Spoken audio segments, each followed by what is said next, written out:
नमस्कार। आज मैं फिर आपके सामने अपराध की एक और घटना लेकर उपस्थित हुआ हूँ। ये भी उसी वक्त की है जब मैं डीआईजी रेंज बरेली हुआ करता था। आज का डिस्ट्रिक्ट है शाहजहांपुर, थाना है तिलहर। वक्त है शाम के 7 बजे। एक मोहतरमा सुशीला, वाइफ ऑफ शिवराज सिंह, ये थाने पर आईं। इंस्पेक्टर सुनील कुमार अहलावत उस समय थाने पर मौजूद थे। ये थी इनके साथ गांव के 2-3 लोग थे, जो ऐसे लोग जो इम्पॉर्टेंट होते हैं या जिनके लिए कहा जाता है कि पुलिस से उनकी अच्छी जान पहचान होती है। वो लोग आ गए।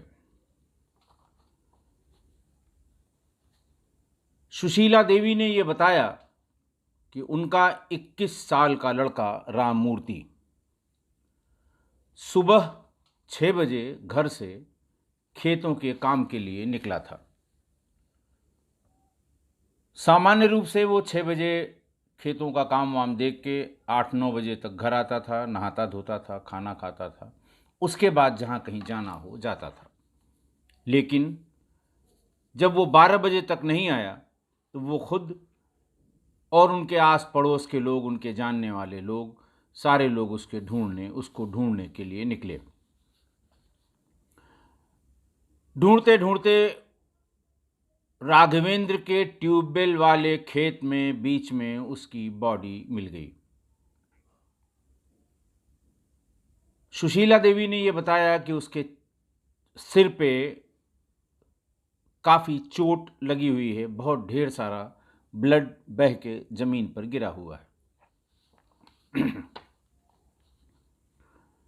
मुझे लगता है किसी व्यक्ति ने हमारे बेटे राममूर्ति की हत्या कर दी है। सूचना हत्या की थी, इम्पॉर्टेंट थी, थाने पर इंस्पेक्टर मौजूद थे, लिहाजा पूरी फोर्स लेकर वो वहाँ से चल दिए। वो पहुँचे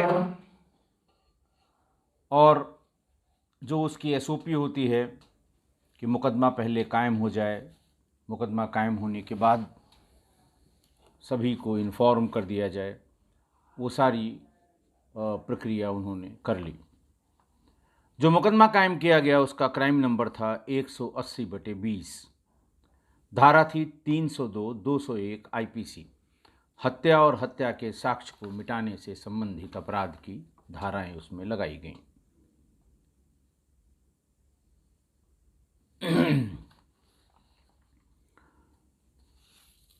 अहलावत ने सभी संबंधित को, सारे अधिकारियों को, यूनिट्स को, सबको, थाने को बताया कि सबको इन्फॉर्म कर दें, सबको बुला लें, हत्या की घटना है।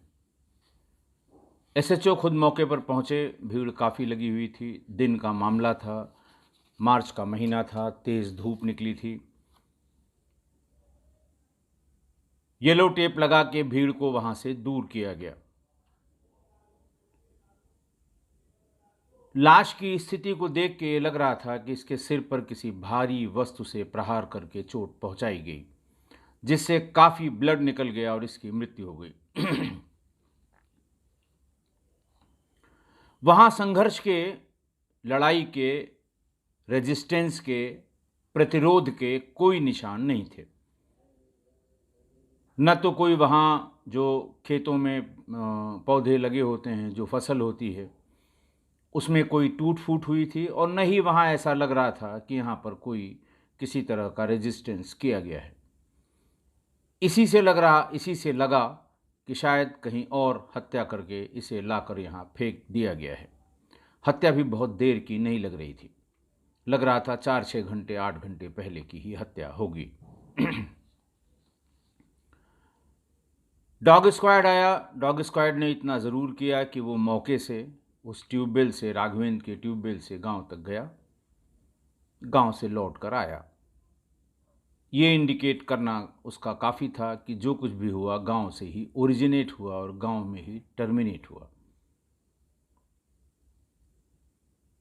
हैंडलर ने इतनी बात बताई, अपनी रिपोर्ट लिखी, रिपोर्ट लिख के वो वापस चला गया। वहाँ फिजिकल एविडेंस कुछ था नहीं, सब लोगों ने अपनी नेकेड आई से देख लिया था। फॉरेंसिक वाले आए, वो भी अपना सादी मिट्टी, खून आलूदा मिट्टी, फोटोग्राफ, वीडियोग्राफ जो उनकी एसओपी में है वो पूरा करके वहाँ से चले गए। सर्विलांस और क्राइम ब्रांच वाले जो आए, उन्होंने वादिनी का नंबर, मृतक का नंबर, उनके घर में अगर कोई और मेंबर था तो उनके सारे नंबर्स लेकर वो भी वहाँ से चलते बने। कोई बात ऐसी नहीं निकली मौके से जो पुलिस के फ़ायदे की हो। पुलिस का फ़ायदा मतलब जो इन्वेस्टिगेशन में कोई दिशा तय कर सके। सभी लोग खाली हाथ वहाँ से लौट गए। सर्विलांस वालों ने हमेशा की तरह, मैंने बताया कि वहाँ का बीटीएस कोड, सेल आईडीज़, अलग अलग जो सर्विस प्रोवाइडर्स हैं मोबाइल फ़ोन के, उनकी सेल आईडीज़ क्या क्या थीं, और टाइम लेकर उन्होंने वहीं से अपने हेडक्वार्टर को बता दिया कि साहब इस समय से इस समय के बीच की आउटगोइंग और इनकमिंग कॉल इस टावर की, इस मोबाइल कंपनी की आवश्यकता है, फ़ौरन मेल भेज कर मंगवाइए। ये सेट रूटीन है सर्विलांस वालों का। कभी कभार चीज़ें इसी में फंस जाती हैं, इसी में पता लग जाता है। मृतक की लाश का पंचायतनामा हुआ, बॉडी सील की गई और पोस्टमार्टम के लिए उसको शाहजहांपुर डिस्ट्रिक्ट हेडक्वार्टर भेज दिया गया। चूँकि ये मसला, ये वाकया, ये सूचना शाम की थी, रात में पोस्टमार्टम हो नहीं सकता, इसलिए पोस्टमार्टम अगले दिन सुबह यानी 28 मार्च को परफॉर्म किया गया। सुबह क्या, दोपहर बाद पहला पोस्टमार्टम होता है। शाम तक पोस्टमार्टम रिपोर्ट भी आ गई। Cause of death due to shock and haemorrhage as a result of ante mortem injuries. सारी इंजरीज सिर की थी, 5 से 7 इंजरीज का उसमें जिक्र था और ब्लीडिंग बहुत ज़्यादा हुई थी। बिल्कुल ठीक बात थी, जो मौके पे दिखा था बिल्कुल वही पोस्टमार्टम रिपोर्ट भी बता रहा था। पेट में कोई खाना नहीं था, इसका मतलब खाना रात का खाया हुआ था। दिन में कोई खाना नहीं खाया। एफआईआर में जो बात उल्लिखित थी वो बिल्कुल सही थी। कि सुबह 6 बजे गया था, न नाश्ता किया उसने, न खाना खाया, न आया, इसलिए उसको ढूंढने की कोशिश की गई। उसके बाद फिर वही बॉडी के पोस्टमार्टम के बाद बॉडी घर वालों को सौंपी गई, अंतिम संस्कार हुआ, घर वाले सब, रिश्तेदार सब इकट्ठा थे। अगले दिन इंस्पेक्टर अहलावत अपनी पूरी टीम के साथ ये जानने के लिए कि क्या हुआ था, कहाँ हुआ था, क्यों हुआ था, कैसे हुआ था, किसने किया था, ये इतने सवालों के जवाब जानने के लिए वो उन लोगों के पास गए। सबके बयान नोट किए गए। लोगों ने बताया कि साहब ऐसी बच्चे से तो किसी की कोई दुश्मनी नहीं थी, बहुत ही जॉली नेचर का लड़का था, ऐसा गांव वालों ने भी बताया। किसी तरह की किसी रंजिश की बात उन्होंने नहीं बताई, न गांव में, न घर में, न परिवार में किसी तरह की रंजिश की बात भी नहीं बताई गई। विवेचना जहाँ की तहाँ पड़ी रही। फिर सादे में कर्मचारियों को फिर से भेजा गया। लगभग 1 महीने बीत गए लेकिन कुछ नहीं पता लगा, जरा सी भी विवेचना टस से मस नहीं हुई। खाली वही लोगों के बयान, नक्शा नज़री, जो सैंपल्स गए थे उसको, उसके रिज़ल्ट्स को मंगाने के लिए रिमाइंडर्स, ये जो लिखा पढ़ी छोटी छोटी थाने पर की जाती है इन्वेस्टिगेशन से संबंधित, वो सारी इन्वेस्टिगेशन से संबंधित जानकारी लेने की लिखा पढ़ी होती रही, पर विवेचना जहाँ की तहाँ थी। सादे में जब लोग थाने पर गए, फिर से बात करनी शुरू की, प्रधान से बात की, तमाम और लोगों से बात की, एक छोटी सी बात प्रकाश में आई।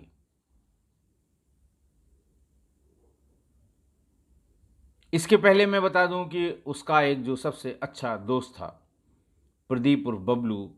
लोगों ने कहा साहब आप इससे पूछिए, ये उसका सबसे अच्छा दोस्त है कि अगर कोई इसका कहीं झगड़ा हुआ हो, कोई बात हुई हो, किसी लड़की से कोई चक्कर हो, तो सिर्फ वही बता पाएगा, बाकी घर में भी इस बात को कोई बता नहीं पाएगा।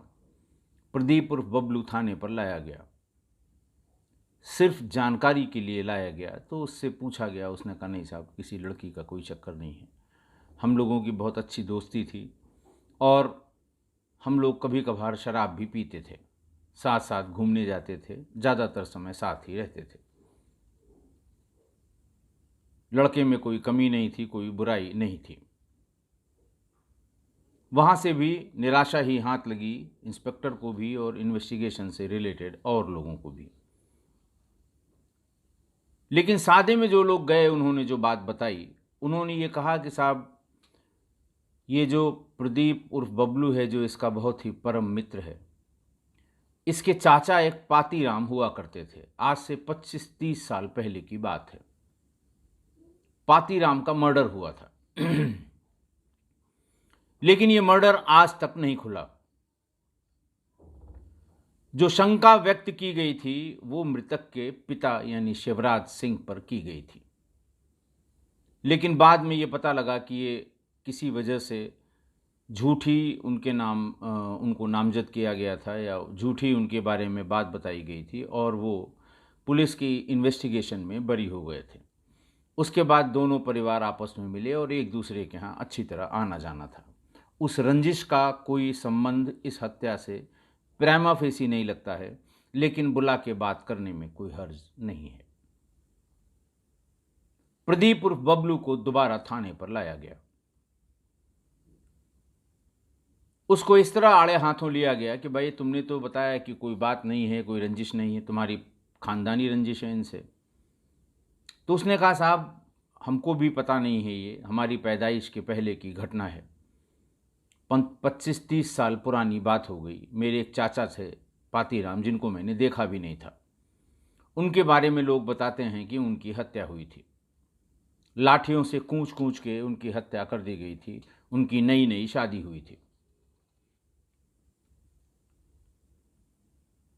लेकिन वो हत्या किसने की आज तक उसका पता नहीं लगा। कुछ लोगों ने शंका व्यक्त की थी शिवराज सिंह पे यानी मृतक के पिता पे, लेकिन वो बात तय हो गई थी, विवेचना में उनका नाम नहीं आया, गवाहों के बयान आ गए, सब कुछ हो गया, तो वो बात ख़त्म हो गई। और इसीलिए हम लोगों के यहाँ पूर्ववत जो पहले आना जाना था, जो दोस्ती थी, वो बनी रही। इत्तफाक की बात है कि उनका लड़का शिवराज सिंह का राममूर्ति, उससे हमारी दोस्ती हो गई। हम उम्र थे और हम लोग एक साथ पढ़ने भी जाते थे, एक ही क्लास में बैठते थे, इसलिए हम लोगों की दोस्ती हो गई। न उसने कभी इस घटना का जिक्र किया, न हमने कभी इस घटना का जिक्र किया, तो मैं क्या बताता आपको। लेकिन पूछने वालों ने कहा नहीं, कोई न कोई बात है जो जानबूझ के छिपा रहे हो, घटना बड़ी थी, तुम्हारे चाचा का मर्डर हुआ था, आज तक पता नहीं लगा, तो ये बात बहुत इम्पॉर्टेंट है, ये तुमने छिपाई क्यों?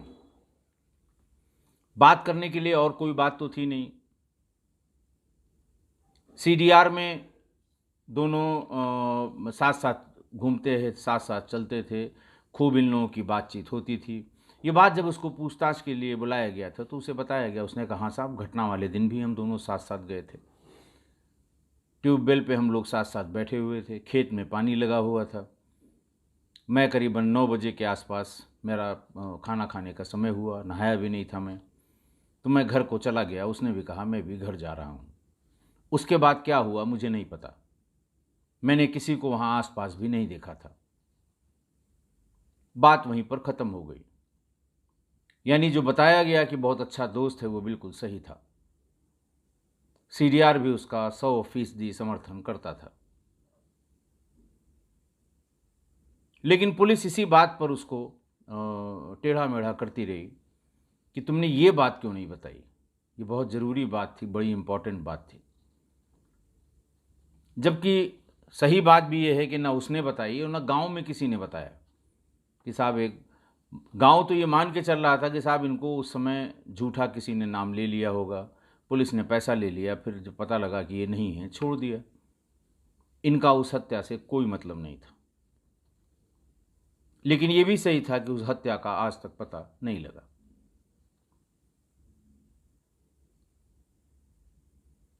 बार बार यही बात बताते समय पुलिस कुछ झल्लाई भी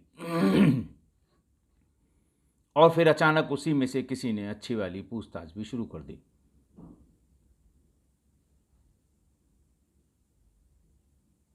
पुलिस जब इंट्रोगेट करती है उस समय जो बहुत इंट्रोगेशन के माहिर लोग होते हैं, हर ऑर्गेनाइजेशन में लोग होते हैं जो इंट्रोगेशन करने के माहिर माने जाते हैं, उनको लगाया जाता है कि आप इंट्रोगेट करिए, इससे निकलवाइए।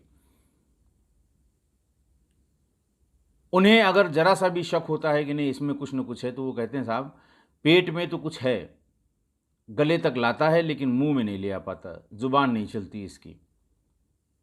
वो जो एक्सपर्ट हैं उन्होंने कहा साहब पेट में इसके है, ज़ुबान तक नहीं आ रहा है, तो ज़ुबान तक लाने का उपाय हम जानते हैं, हम करेंगे।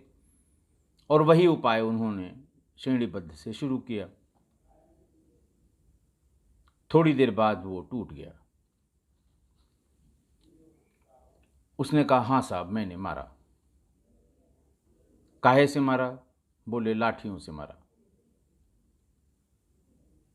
दूसरा, उसी ट्यूबवेल पर बहुत मोटा एक डंडा था, बांस का, सॉलिड वाला बांस, खोखला वाला नहीं, वो भी ले आया था, उससे भी मारा। जो ट्यूबवेल है उससे थोड़ा सा आगे की तरफ जहाँ नाली बनी हुई है वहीं गिरा गिरा कर मारा था।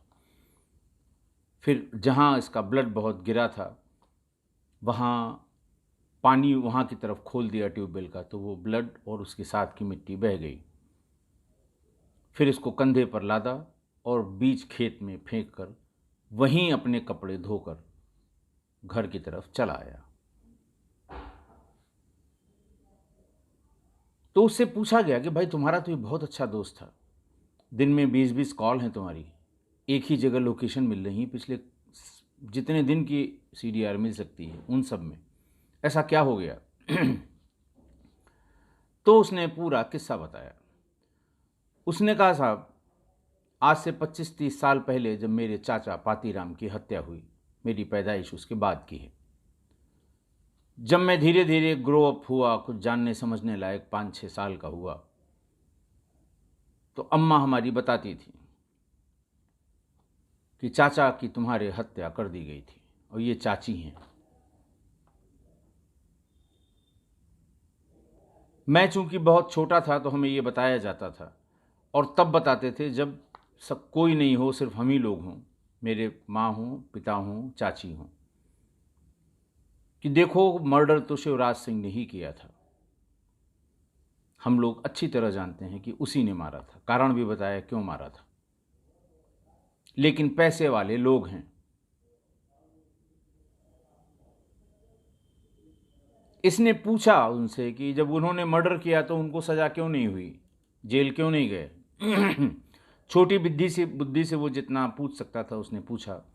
तो उसे उस समय में जो जवाब मिला वो यही था कि पैसे वाले लोग थे, 4 गवाहों को खूब पैसा खर्च करके पुलिस के पास खड़ा किया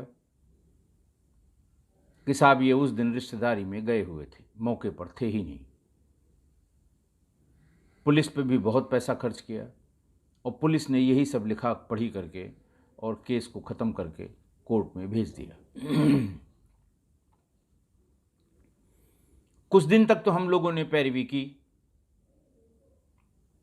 लेकिन जब तुम्हारी पैदाइश हो गई, तुम साल भर के हो गए, तो हम लोगों ने डिसाइड किया कि घर में बस एक ही बच्चा है ये। अगर हम ज़्यादा पैरवी करेंगे तो वही हाल होगा जो पातीराम का हुआ, कि ये मर्डर भी कर देंगे, इन्हें सज़ा भी नहीं होगी, पुलिस इनको पूछेगी भी नहीं, पुलिस बंद भी नहीं करेगी, अदालत तक केस नहीं पहुंचेगा, फिर हमारे लिए बहुत मुश्किल होगी। हमें तो मरने के बाद श्राद्ध कर्म करने वाला भी कोई नहीं बचेगा, घर में दिया दिखाने वाला भी कोई नहीं बचेगा। हम लोग इस बात से चिंतित थे, और बैठ के ये डिसाइड किया गया कि हम उनसे कतई अदावत नहीं मानेंगे, कम से कम दिखाने के लिए। मेरी माँ, मेरे पिता और मैं उनके घर हम लोग आने जाने लगे। और ये बहुत सख्ती से बताया गया था कि पाती राम का जिक्र कभी अपनी तरफ से मत करना। अगर उनमें से कोई तुमसे करता है तो उनसे बता देना कि देखो, मेरे जन्म के पहले की बात है, मुझसे क्या मतलब है, मैं इसके बारे में कुछ नहीं जानता। और मुझे तो घर में यही बताया गया था कि उनको फंसाया गया था, शिवराज सिंह को, वो मर्डर में नहीं थे। तो बचपन से यही बात सुनते हम चले आए। मेरे मन में प्रतिशोध की भावना घर कर गई कि ठीक है, पुलिस वालों ने पैसा लेके इसको छोड़ दिया, गवाहों में पैसा खर्च करके इसने गवाही दिलवा दी और इसका कुछ नहीं हुआ, जबकि मेरे चाचा को इसी ने मारा था। मैं जब धीरे धीरे जवान हुआ, 18-19 साल का हुआ, तो मुझे लगा कि अब मुझे अपना बदला ले लेना चाहिए। लेकिन इसी बीच में शिवराज सिंह की बीमारी से डेथ हो गई। और जिस दिन उनकी डेथ हुई, मैं उस दिन बहुत उदास रहा, मैं सो नहीं पाया कि जो मेरा सपना था चाचा की हत्या का बदला लेने का, वो कभी पूरा नहीं हो पाएगा।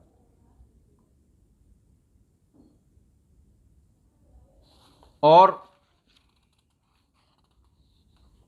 प्रतिशोध लेने की हमारी तमन्ना अधूरी रह जाएगी। फिर मेरे दिमाग में आया कि कोई बात नहीं, वो न सही, उसका बेटा तो है जो मेरा दोस्त भी है। और उसी दिन से मैंने उससे अपनी दोस्ती बढ़ा दी। मैं पहले से ज़्यादा मुस्करा के मिलता था, मैं पहले से ज़्यादा अपनापन दिखा के मिलता था। चूँकि शराब जब भी हम लोग पीते थे तो एक बार वो ले आता था, एक बार हम ले आते थे। अब जब मेरा नंबर आता था तो अच्छी अंग्रेजी शराब हम लेकर आते थे ताकि उसे किसी तरह का डाउट न हो। और उसको हमेशा ये इम्प्रेशन हमारे परिवार और हमने दिया कि पातीराम की हत्या के बारे में हमें कुछ पता नहीं है, मेरे घर में कभी डिस्कस नहीं होता, हम लोग वो बात भूल गए हैं, तुम्हारे बाप की उसमें कोई गलती नहीं थी, मतलब शिवराज सिंह की कोई गलती नहीं थी। उससे चूंकि बात करने के लिए मना किया गया था तो हम मन में सोचते थे कि अगर कभी कहेगा तो मैं कह दूंगा। घटना वाले दिन शराब में ले गया था। हमारी प्लानिंग थी वो ये थी कि ये जाएगा, नहा धो के इसको फिर बुला लेंगे। शराब वहीं ट्यूबवेल पे रख दी थी। जब ये लौट के आएगा खूब हम लोग शराब पिएंगे, शराब पी के फिर घर जाएंगे खाना खाने के लिए। जैसे ही मैंने 9 बजे बताया कि आज मैं अंग्रेजी लाया हूँ, तुम जाओ नहा धो के आओ, या पी के चलना यहाँ से, नहा धो के खाना खा के तब आना, फिर शाम को हम लोग बैठेंगे। तो उसने कहा कि नहीं, आज हमारा भी मूड कुछ ख़राब है और हम अभी पिएंगे। 10 बजे शराब पीनी शुरू कर दी। थोड़ी देर में ज़्यादा शराब पीने के कारण उसके सेंसेस कम होने लगे। मुझे ये लगा कि इससे बढ़िया मौका कभी नहीं मिलेगा। चारों तरफ खेत हैं, कहीं कोई देखने वाला नहीं, एक भी आदमी नहीं है। मैंने उसे और पिलाई ताकि बिल्कुल सेंसेस से बाहर हो जाए। वो वहीं ट्यूबवेल पर लुढ़क गया। मैं ट्यूबवेल के भीतर से वो मोटा डंडा और अपनी लाठी ले आया और मेरी चाची और अम्मा जैसा बताती थीं कि कैसे कैसे कूचा गया था, मैंने ठीक उसी तरह से उसके सिर को कुचल दिया। बहुत बार उस पर लाठियों से प्रहार किया। मैंने जो किया उसका मुझे कतई रंज नहीं है, कोई गम नहीं है, कोई प्रायश्चित नहीं है। मैंने अपने चाचा की हत्या का बदला लिया है। खैर, लगभग 1 महीने बाद 2 मई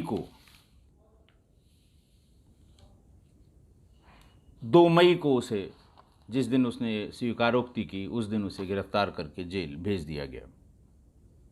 सारे सबूतों को इकट्ठा करके, केस डायरीज को अपडेट करके, रक्षा नज़री और उसमें गवाहों के बयान, फॉरेंसिक की रिपोर्ट सब इकट्ठा करके, और 10 जुलाई 2020 को चार्जशीट नंबर 288/20 संबंधित अदालत में सबमिट कर दी गई।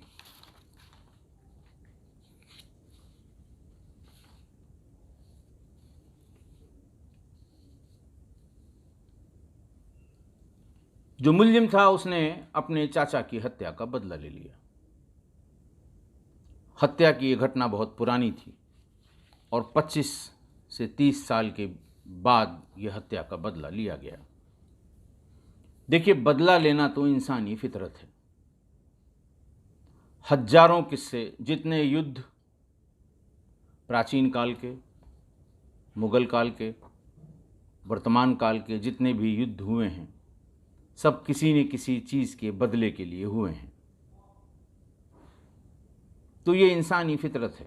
ज़रूरी नहीं कि हत्या का बदला हत्या से लिया जाए। अगर किसी ने किसी के साथ कोई फ्रॉड किया है तो वो कोशिश ये करता है कि हमें भी इसका बदला, हमें भी इसे चूना लगाना है, हमें बदला लेना है। तो ये तो इंसानी फितरत है और होती रही है, होती रहेगी। लेकिन इंसानों के अलावा बदला लेने की जो एकमात्र कहानी, कहावत, जनश्रुतियाँ, अंधविश्वास, आप जो भी कह लें, वो है तो नाग और नागिन की है।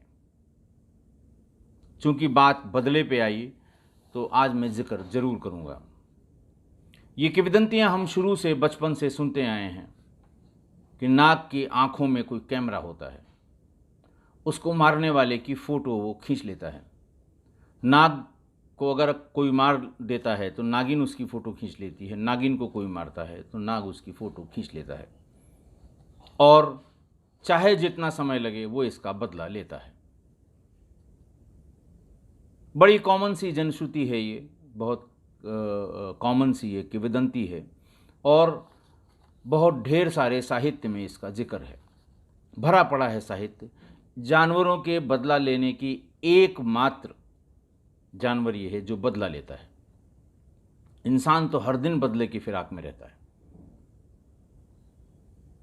लेकिन आज मैं इस घटना का जिक्र इसलिए कर रहा हूं कि 2019 में एक घटना हुई थी। प्रसंगवश मैं बता रहा हूं। मैंने बाकी चीज़ें तो किंवदंतियों में, कथाओं में, माताजी की कहानियों में, दादी की कहानियों में, पंचतंत्र में केवल कहानियों की तरह सुना था, अंधविश्वास की तरह सुना था, विश्वास की तरह सुना था। लेकिन एक सच्ची घटना 2019 में मुझे पढ़ने को मिली। बात है शिवपुरी जिले की, गांव है टूड़ियावद,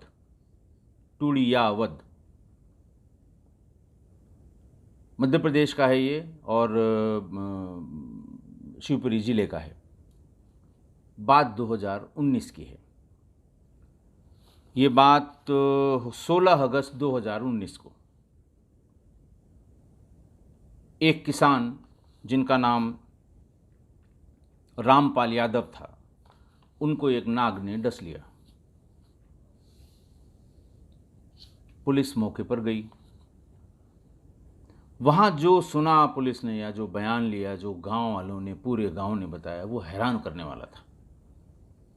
वहाँ ये बताया गया कि 3 साल पहले ट्रैक्टर से जुताई करते समय नाग नागिन का एक जोड़ा ट्रैक्टर के उस जो कांटे होते हैं पिछले जोतने वाले, उसमें फंस गया। नागिन को वो आर पार कर गया, नाग उससे लिपटा रहा। रामपाल जब अपना ट्रैक्टर लेकर घर पर आए तो उन्होंने देखा कि अरे ये तो सांप। उन्होंने हिलाया डुलाया। एक तो छेद से आर पार होके उसमें फंसी हुई थी, उसको निकाल के फेंक दिया। दूसरा जिंदा था, जैसे ही उसको निकाल के फेंक दिया वो फौरन भाग के इनके घर में घुस गया। ये डर गए रामपाल। इन्होंने सपेरे को बुलवाया, पूरा कमरा खाली किया, कमरे को बंद किया और सपेरे को बुलवाया। जंगली इलाकों में, पहाड़ी इलाकों में और सुदूर इलाकों में जहाँ सांपों की बड़ी समस्या होती है, वहाँ सपेरे भी गांव गिराओं में मौजूद होते हैं। कोई न कोई ऐसा आदमी होता है जिसको लोग सपेरे के नाम पे जानते हैं और ये कहा जाता है कि सांप कहीं भी हो घर में, ये बाहर निकलवा लेंगे। सपेरा आया। 2 दिन की मुश्किल के बाद उसने नाग को निकाल लिया। उससे तय किया था रामपाल ने कि आप इसको पकड़ के मार देंगे। उन्हें ये शंका थी कि ये बदला लेगा। सपेरे ने मना किया कि नहीं साहब, मैं मारूंगा नहीं, हम लोग कभी सांप को नहीं मारते। आप भी कभी पूछिएगा किसी सपेरे से, वो कभी भूल के भी नहीं मारते, चाहे उनके किसी परिजन को काट ही ले, लेकिन वो मारते नहीं हैं। वो कहते हैं कि साहब हमारा ये धंधा है, हमारा पेशा है, हम इसको मार नहीं सकते। तो रामपाल ने कहा ठीक है, आप पकड़ लीजिएगा, हम मार देंगे। उसने कहा साहब हम ये भी नहीं कर सकते, आप क्यों परेशान हो रहे हैं, मैं पकड़ लूँगा, पकड़ के यहाँ से 100 किलोमीटर दूर फलां जगह इसको छोड़ दूंगा, इतना दूर सांप चल के नहीं आ सकता। रामपाल इस बात पे मान गए।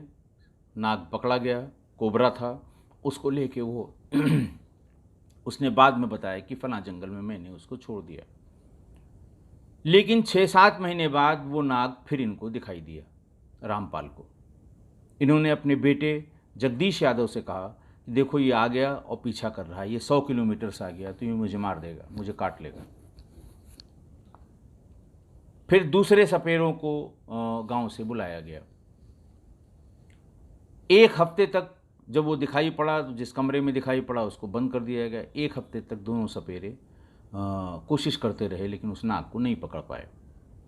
उन लोगों ने सुझाया कि साहब आप इस कमरे के ऊपर 2 मंजिले पर एक कमरा बनवाइए, सांप कभी 2 मंजिले तक नहीं पहुंचेगा, आप उसी में रहिए, और आते जाते इसका ध्यान रखिए कि आप किसी झाड़ झंखाड़ से या किसी खेत से गुजर रहे हैं तो किसी के साथ रहिए। रामपाल ने वही किया, ऊपर एक कमरा बनवाया, और उसको जो ज्ञानियों ने ज्ञान दिया कि इसी कमरे में भूसा रख लीजिए, आप मिट्टी का तेल रख लीजिए और माचिस भी रख लीजिए।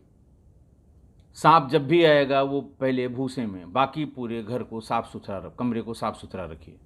वो भूसे में छिपेगा, या आप उसको डंडे से फटकारेंगे तो भूसे में भागेगा, और जैसे ही वो भूसे के भीतर जाए उसमें मिट्टी का तेल छिड़क के आग लगा दीजिए, मर जाएगा और उसका आपकी समस्या का समाधान हो जाएगा। आधे कमरे में उस भूसे को भर के उसी में वो खुद और जो घर के बच्चे थे उनको लेके सोता था। लेकिन 16 अगस्त 2019 को वो नाग दूसरी मंजिल पर बने उस कमरे में पहुंच गया। रामपाल यादव को उसने डस लिया। उसके साथ उसकी 2 नातिन भी थीं, सो रही थीं, उनको कुछ नहीं किया। हल्ला मचा, फिर सपेरे बुलाए गए, कमरे में वो नाग भी था। सपेरों ने नाग को पकड़ा और बताया कि हाँ साहब ये वही नाग है, और तब तक रामपाल की मृत्यु हो चुकी थी। अब नेट पर यह घटना मौजूद है, उस समय बहुत चली थी 2019 में। मैं इसको पढ़ के स्तब्ध था, क्योंकि मैंने किससे कहानी में सुना था, मुझे कभी यकीन नहीं हुआ, बायोलॉजी का स्टूडेंट हूँ, कि कोई जानवर उसके प्यूपिल में कैसे वो कैमरे की तरह किसी की फ़ोटो क्लिक कर सकता है। याददाश्त में तो हो सकता है कि उसको याद रह गया हो कि हाँ इस तरह का आदमी था, लेकिन इस तरह की ये बदला लेने की जो इंसानी फितरत है सिर्फ और सिर्फ एक जानवर में पाई जाती है, एक एनिमल में पाई जाती है, एक सर्पेंटाइल में पाई जाती है। और अदरवाइज़ तो इसकी बहुत बड़ी बड़ी कहानियाँ हैं। राजा परीक्षित की जो सांप वाली कहानी है, आप उसको ज़रूर पढ़िएगा, बहुत लंबी है, यहाँ बताना उचित नहीं है। कि शमीक ऋषि ध्यान में थे, इनको प्यास लगी थी, इन्होंने उनसे कहा कि पानी दे दीजिए। वो ध्यान में थे इसलिए उन्होंने कहा, वो उनको सुनाई नहीं दिया, तो उन्होंने एक मरे हुए सांप को अपने तीर के नोक पर रख के उनके गले में डाल दिया। उनका ध्यान तब भी नहीं टूटा। इसी बीच में शमीक ऋषि का बेटा श्रृंगी ऋषि भी आ गया, और उसने देखा कि उनके गर्दन पे मरा हुआ सांप किसी ने लपेट दिया है। उन्होंने पता लगाया तो पता लगा कि राजा परीक्षित ने ऐसा किया है। श्रृंगी ऋषि ने तुरंत उनको श्राप दिया कि आज से 7वें दिन तुमको तक्षक नाग काटेगा और तुम्हारी मृत्यु हो जाएगी। उसके आगे की स्टोरी बहुत बड़ी है, आप ज़रूर पढ़िएगा इसे। इस तरह की सांप की बदला लेने की जो बातें हैं, क्यों कही गई हैं, क्या वजह थी कहने की, लेकिन ये बातें कही गई हैं जो मैंने भी अपने बचपन में अपने पुरखों से, अपने लोगों से, अपने बुज़ुर्गों से सुनी हैं, अखबारों में पढ़ी हैं, किताबों में पढ़ी हैं। तो इंसानी फितरत के साथ साथ सिर्फ एक जानवर ऐसा है जो बदला लेता है।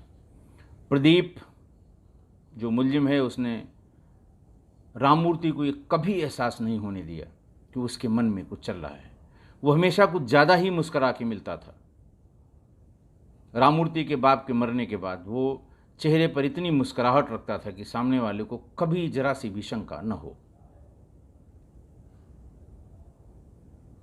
किसी शायर ने 2 लाइनें इसी पर कही हैं कि नफ़रत कर इंसान खुद को जलाता है, नफ़रत कर इंसान खुद को जलाता है, दिखावे की हंसी चेहरे पर दिखाता है। तो इस दिखावे की हंसी में चला गया वो और जान से हाथ धो बैठा।